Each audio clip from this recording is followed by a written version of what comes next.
Hi vlog! Welcome back to my channel! 哎呦我的妈！ For today's video mga loves ay mag-a-assemble tayo ng 7x4 moist chocolate cake at ang theme ng cake is motorcycle rider theme cake.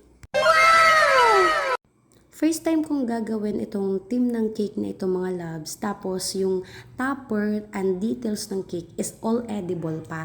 Kaya medyo kabado tayo dito sa cake na to. Eme. Pagkatapos ko i-crumb coat yung mga cake mga loves, naglalagay ako ng chocolate ganache para mas maging matibay yung cake. Ito kasi yung mag-hold dun sa feeling ng cake at dun sa pinaka-cake. Kumbaga, kung yung sago straw is support dun sa cake, ito namang process na to is pangalawang support siya. Kung kailangan may backup ka, mas matibay yung cake. Kahit although yung cake nito is malapit lang naman, nandito lang naman, ginagawa ko talaga tong process na to. Dati kasi hindi ko siya ginagawa. Kaso nga lang, para hindi tayo medyo kabado sa pagdi-deliver, kailangan yung cake is matibay talaga yung pundasyon niya.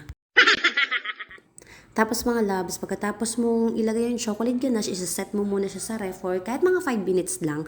Tapos, saka mo ilalagay yung final na icing. Yung process ng paglagay ko ng icing is pare-pareho lang. Ginalagay ko sa piping bag. Tapos, saka ko siya paiikutan sa cake kasi nga, mas mabilis ko mapakinis yung cake kapag ganung proseso ang ginagawa ko. Compare dun sa, gagamit ako ng spatula tapos ipapahid ko sa cake. Kaya bilib ako dun sa mga baker na gumagawa ng ganung technique. Yung pinapahid nila yung icing, ginagamitin nila ng spatula tapos pinapahid nila sa cake. Kasi ako, ginawa ko naman yung technique na yun. Kaso nga lang, parang ang tagal ko bago mapakinis yung cake. Parang laging merong something dun sa cake, hindi siya pantay, ganun.